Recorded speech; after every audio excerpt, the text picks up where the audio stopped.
Yeah.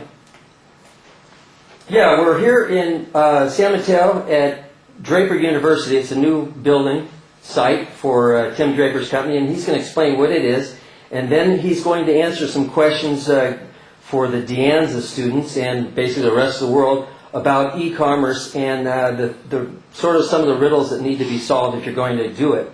And there's a script that we've given him, a list of students' questions, and he's going to field those questions as quickly as he can and use his judgment calls on what he should be speaking about. So he's going to take over from here.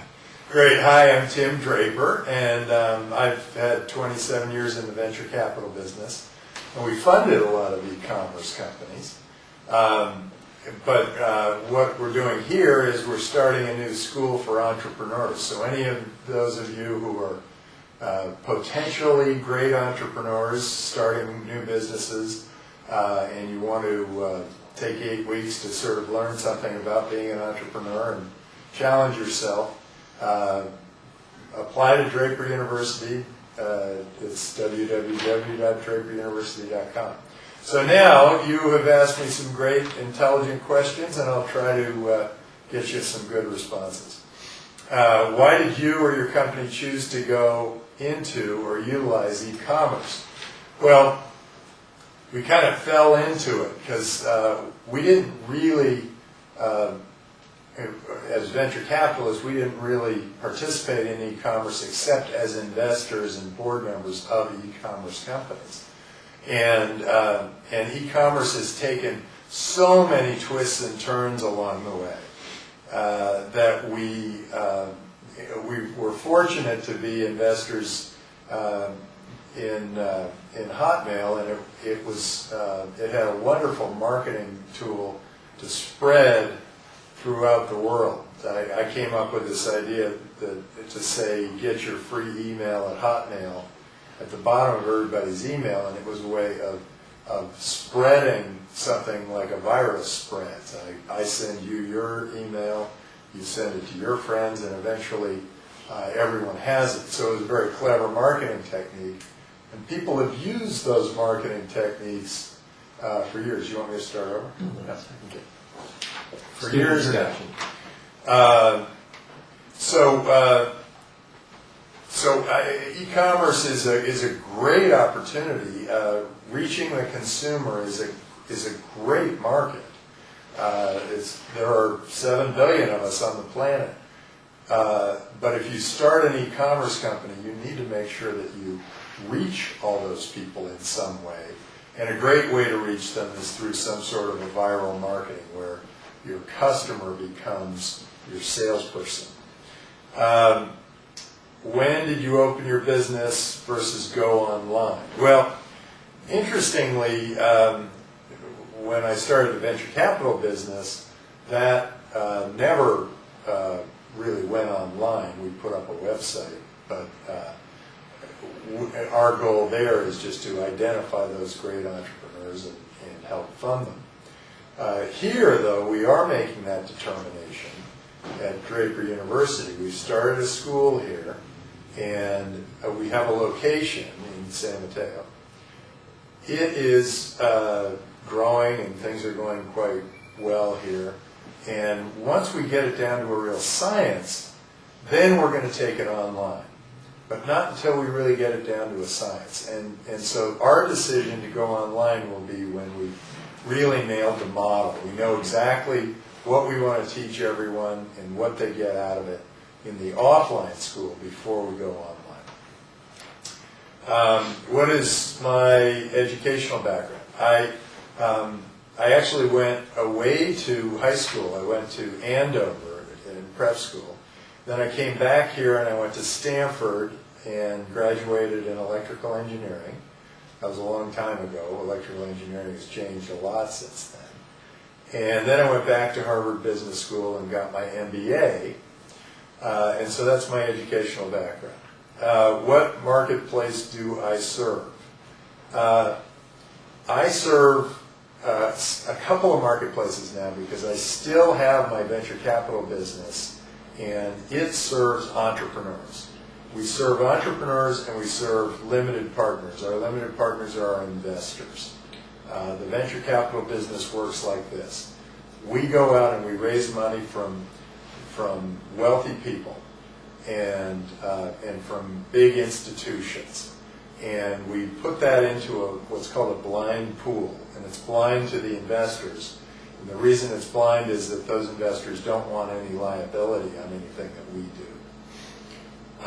So then we take that money and we invest it into a number, maybe 20 different startups, different little companies. And then those companies, about half of them go out of business, and a few of them just float around there. But one or two make 10 or 20 times on our money, and so that's all we need so that we can do it again. And so that's kind of what we do. At the school, with this school, Draper University, we are making it up as we go along. We try things, some work, some don't, and we reevaluate, and then we try something else. So that's what the marketplace I serve here at this school are entrepreneurs too, but we serve them in a different way. We train them and get them excited about what they're doing. What's the goal here for them at Draper? Well, Draper University of Heroes, the goal here is to take people who have a little bit of a spark, that really want to do something interesting with their life, and to really light that spark on fire. Who do you consider to be your direct and indirect competitors? My direct competitors in the venture capital world there are quite a few. There are 1,000, maybe 2,000 venture firms around the world, and we compete with all of them. We sort of we cooperate with them, but we compete with them. And the way we cooperate is we'll invest together with other venture capitalists so that we don't get too far extended on any one company. Like, you don't want to put as a venture capitalist, you want to put all your eggs in one basket. Does anybody have a market share? No one has a very large market share in venture capital. It is a business that is really very fragmented. So at some point, someone may be able to roll it all together and create a business that really is a high market share, the way the banks did, for instance. Banks used to be lots of little groups that did lending, and now there are most of the banks have big brands on them: Wells Fargo, Citibank, JP Morgan, that kind of thing. In the schooling world, our competitors are many. First of all, we've got Stanford and Anza and Berkeley and many schools around here that are doing different things with students and encouraging them to learn different things in different ways. We think that we're somewhat unique in that we have things like survival training, and we teach something called future here, whereas a lot of other schools teach history. So we do have competitors, but we don't think that they do it exactly the same way we do. There are also some online schools that we will be in heated competition with once our online school gets up and running. Did your competition affect the development of your value proposition before initially starting the business? Interestingly, the answer to that is no. In either case, I was not cognizant of competition in either case. When I started the venture capital business, I was not thinking in terms of the competition. I was just thinking about how I was going to survive and thrive. And in starting the school, I was not thinking about competition in any school. I did think a little bit about the competition that has been created in the venture capital world from incubators angel investors. There's a change afoot in the venture capital world, and I thought that the school could be a real differentiator to the venture capital business. So these things do kind of come together.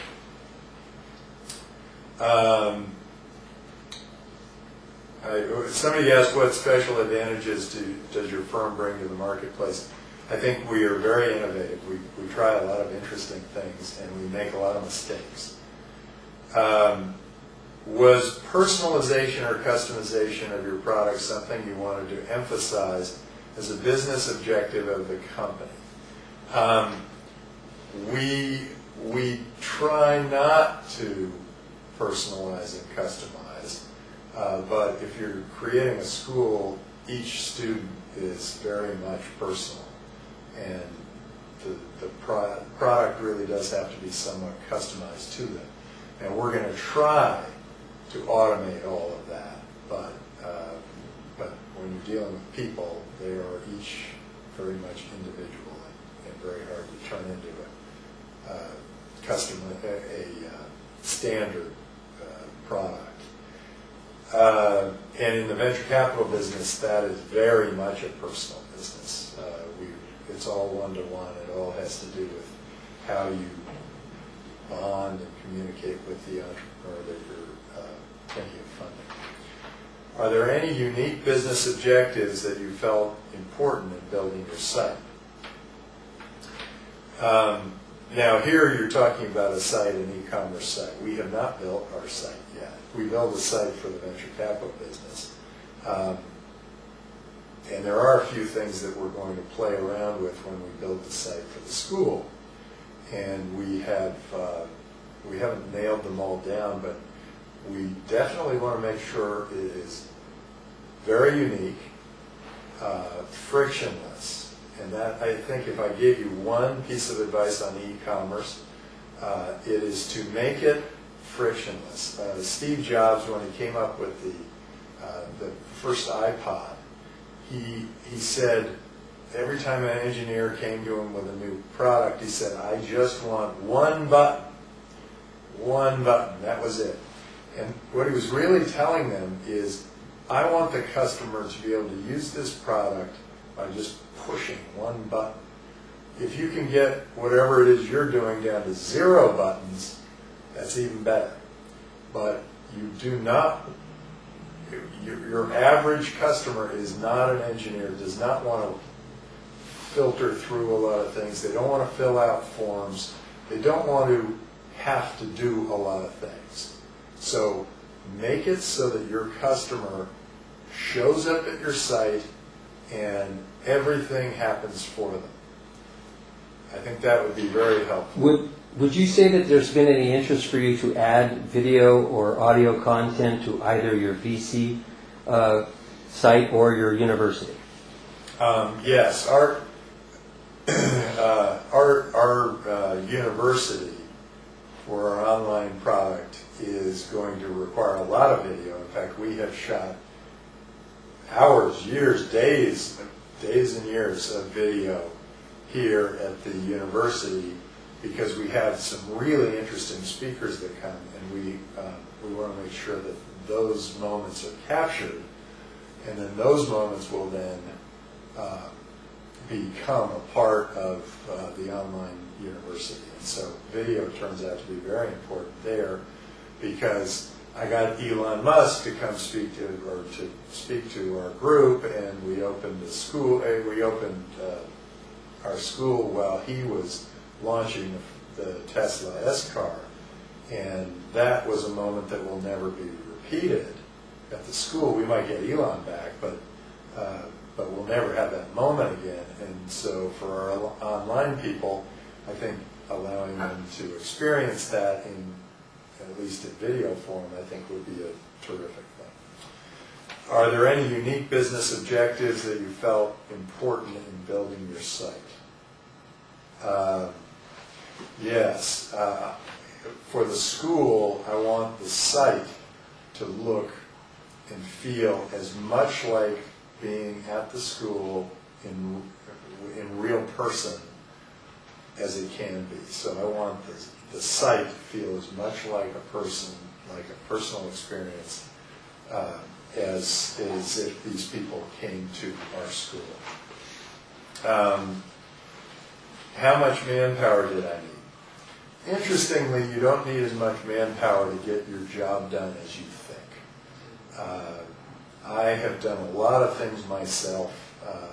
For the first 2 years of my venture capital business, I did it alone. And then I brought in an assistant, and she stayed with me, and that was another 5 years. And so for the first 7 years, we operated Draper Associates, which became Draper Fisher Jurgensen, with 2 people. After that, we added people as we went, but it turned out that people were very helpful because I needed partners, and because at some point I couldn't do it all myself. But on the other hand, with new people comes new problems, and so I would suggest in all cases keep the number of people in your startup to a minimum. At this school, we really have, we're operating an entire business school, and we really only have 3 people at the top that administer it, and then there are a whole bunch of other people that come in and go out. We have about 70 speakers. And,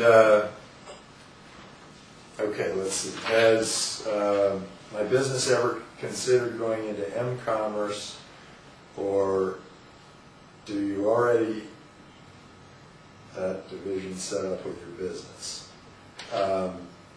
If you already have that division, what is your success rate? Okay, so this is mobile commerce, and no, we really haven't done anything with mobile commerce.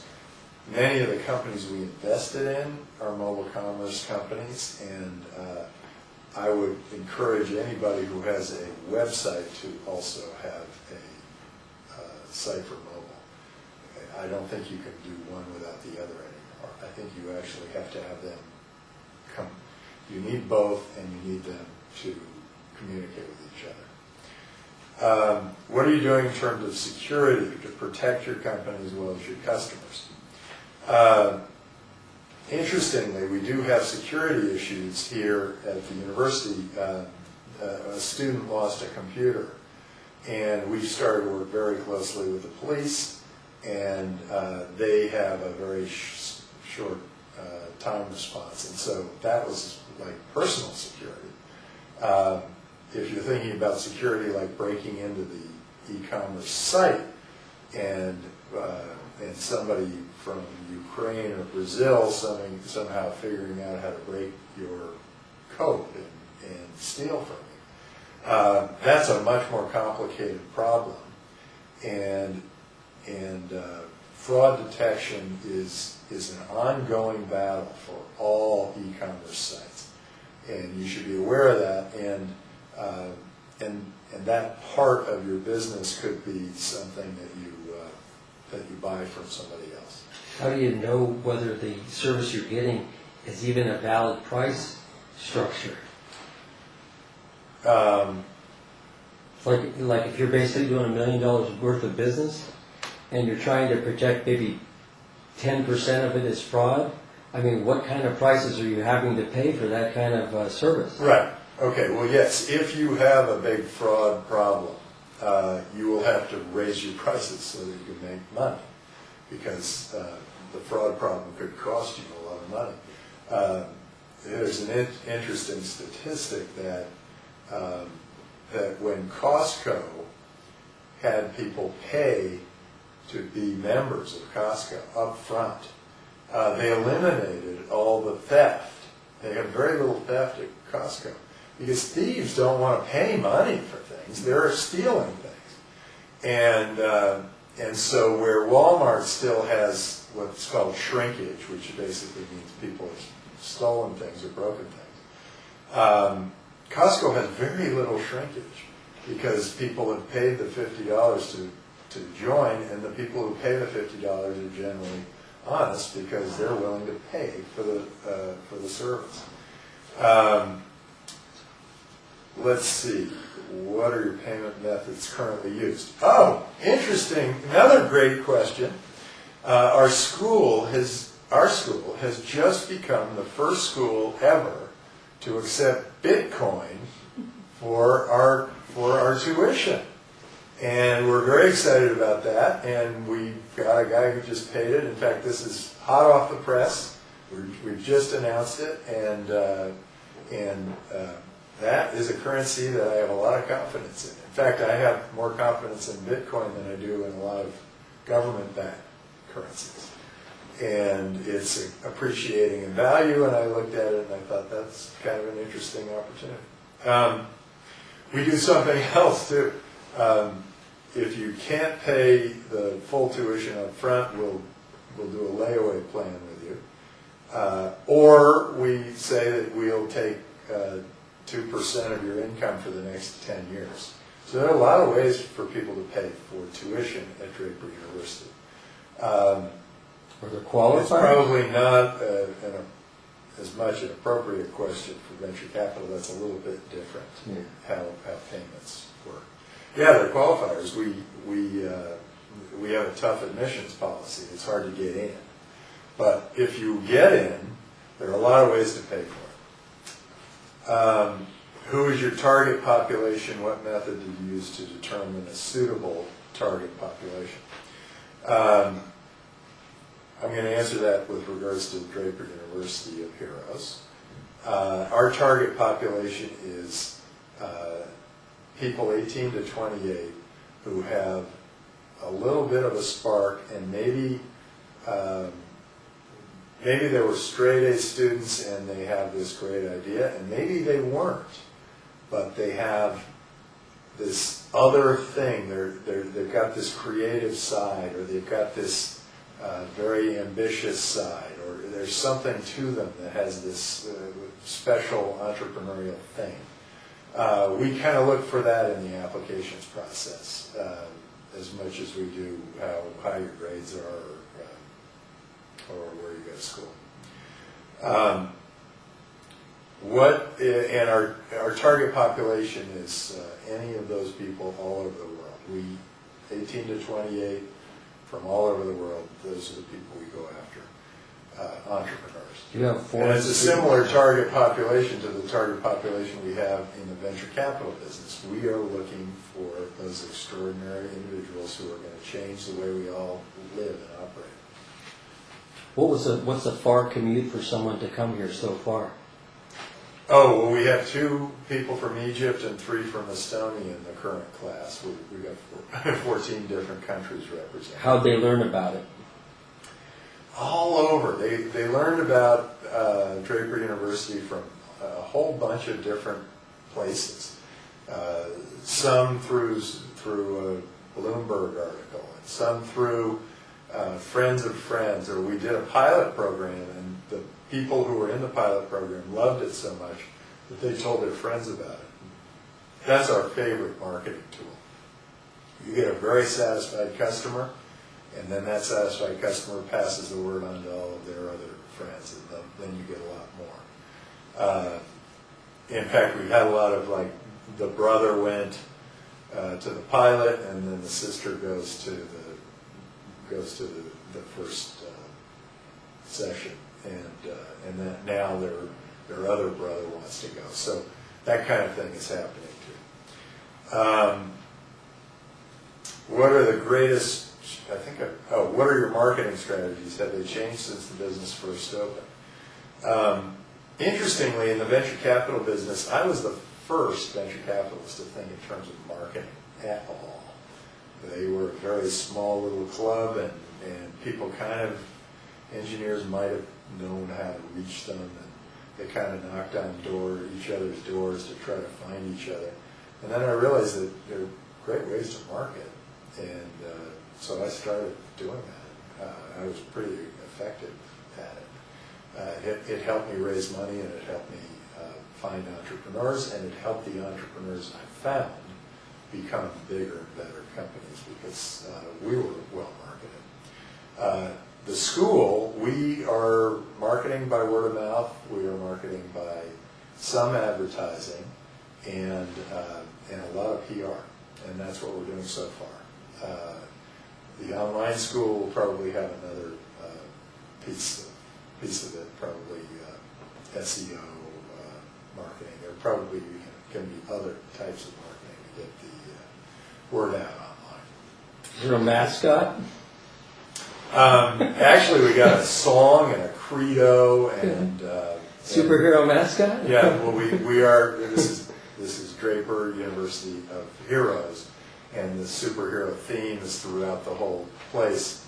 I say people enter Draper University as ordinary good citizens, and they leave as superheroes, and with everything good and bad that goes with that. So, I mean, the idea that they, whereas a normal person will try to avoid a fire, they will be the ones that go into the fire to pull the people out. So it's just a slightly more dangerous way of living, but much more fun. What are the greatest challenges you faced in your specific market? Which ones are specific to your company, and which apply to the entire market sector?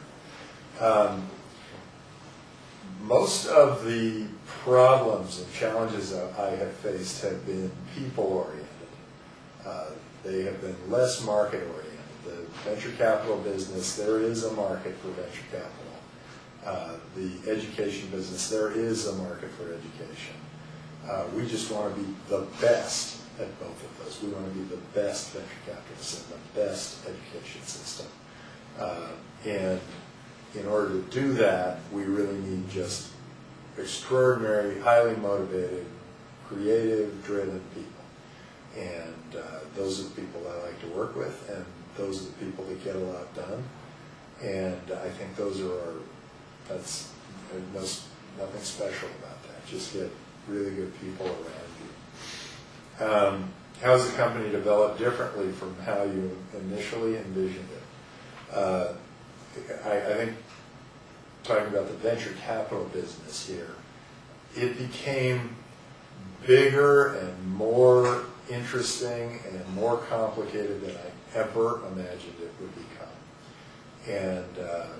And it's created a very interesting life for me, and I encourage you, whoever you are and whatever you're starting, to really follow that passion wherever it takes you. Push, push, push, push. Just keep pushing until you get your dream, your vision to come through. And it'll turn out that you'll never quite reach the vision because it will keep moving ahead of you. It'll be that carrot that continues to dangle in front of you. But every once in a while, just make sure you appreciate the path you've taken. It's so much fun. And then any advice to those who are considering starting e-commerce companies? If e-commerce is your thing, then just go after it.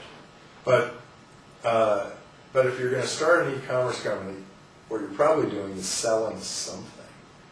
Make sure you just love that thing that you're selling, and make sure that you. The other part of it is make sure that the customer really loves what you're giving. Don't keep trying to push something on somebody who doesn't really want it. You have to keep changing your business. You keep moving it, and eliminate all friction from the user experience. Make it so easy for them that they just have to, that they just feel like it's like coming home. You want your e-commerce site to be the place that they look at that is sort of coming home. So go get them, Anza. Thanks so much. I appreciate your listening. I hope this was interesting. And name just as you go. And wake up. Name some of your leader e-commerce sites that you have worked with. Boy, we did one of the first ones. The first sports e-commerce site was what was it called? Fog Dog, and that turned out to be pretty interesting. And then depending on your definition of e-commerce, we funded Baidu, which was the Google for China. And I guess you could say either Google is not e-commerce or it is the biggest e-commerce company in the world, and Baidu is the biggest e-commerce company in China. We funded Skype, and Skype turned out to be a communications company that then evolved into e-commerce. They have a lot of e-commerce there.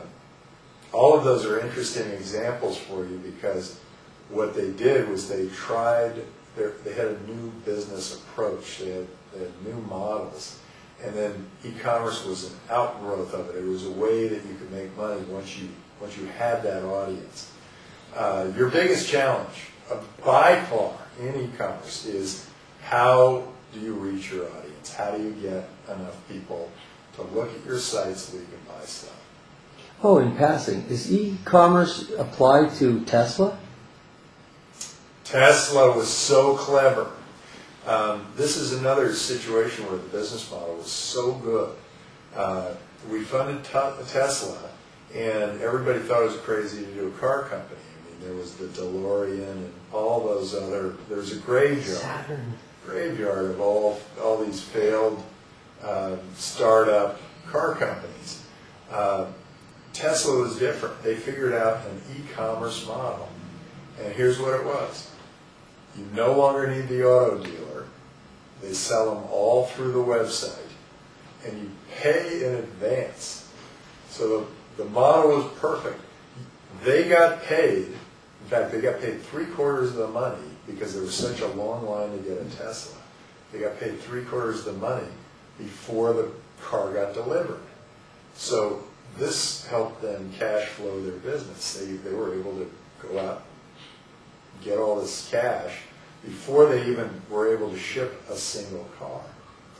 And so, I mean, they took big advantage of the e-commerce world in order to build one of the now, which is now truly the greatest car on the earth. I've driven, and I drove in the Roadster, which is really like as fast as they come.